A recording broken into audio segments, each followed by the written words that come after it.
Hello and welcome to the 2021 Makeshift Winter Marblympics.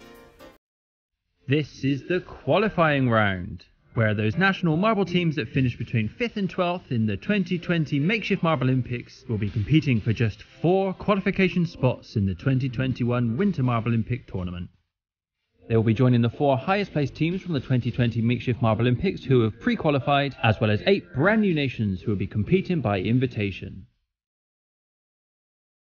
These are the 4 events facing our 8 qualification hopefuls, which we'll be bringing to you across 2 videos. Today you'll be seeing the sprint and the shooting, and later on in the week you'll be seeing the ski jump along with the endurance. First up is a fairly straightforward sprint event. Our marbles will compete in 2 heats of 4, with the top 2 going through to the final. These events won't necessarily feature in the Winter Olympics per se, but they will be testing some of the key skills that our marbles will need if they want to compete at the Marblympic Games.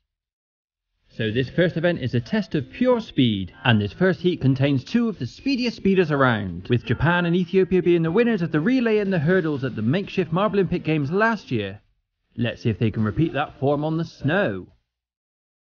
So far so good, with Japan stretching out their lead, Ethiopia in second. And from round about the midway point, Colombia and Great Britain just did not look in that race. So it's really no surprise to see Ethiopia and Japan make it through to the final. In the second heat is the gold medalist from the sprint event in the Makeshift Marblympics last year, Vatican City. Will they dominate like their fellow gold medalists? It's China off to the strongest start. But the drama here is for second place is Vatican City and Tuvalu battle it out. And it's Vatican City who just clinched that second place and qualify for the final along with China. Of course, snow was invented in China in 3000 BC, and these days it makes up 136% of China's annual exports. Now here's a heavyweight marble final if ever we saw one. 3 sprinting gold medalists alongside the inventors of snow. Japan are in trouble here. I think they hit a divot early on, but the front 3 are very tight and it's Vatican City leading the way, but Ethiopia somehow claw it back. We'll look at the photo finish, a freeze frame if you will, but it did look as though Ethiopia gets the win just ahead of China, and Vatican City just fell flat at the end there, slipping down into 3rd. Confirmation there of the finishing positions. Congratulations Ethiopia for taking the big points on the first event. The scoring will work the same as it did in the Marblympics last year, with 12 points for first place, 10 for second, 8 for third, and then 5 through to 1 for 4th through to 8. Welcome back. Thank you for joining us for the second event of the Winter Marblympics Qualifiers. It's nice to see you again. This next event is shooting, and just like the sprint, this won't be appearing quid pro snow in the Winter Marblympics. However, we will be seeing that shooting range as part of the biathlon event. So this is a good chance for our competitors to have a bit of practice.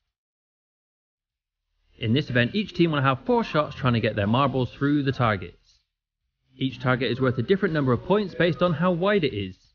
So here Vatican City miss with their first shot but get 25 for each of their final 3, giving them a total of 75.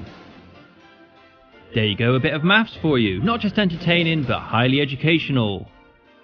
Our second instalment of Marble Mathematics sees China score a whopping 135.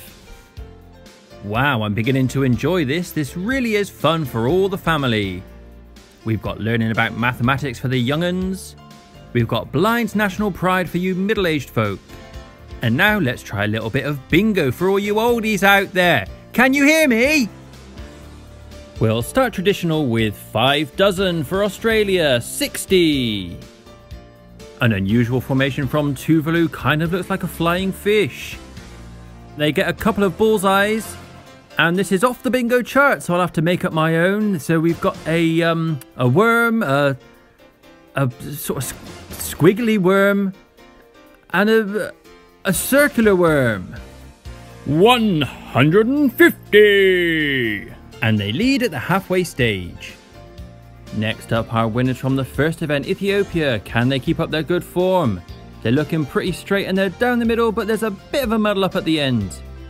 They just about managed to get 1 through in the 50, but missing that last shot really did them dirty.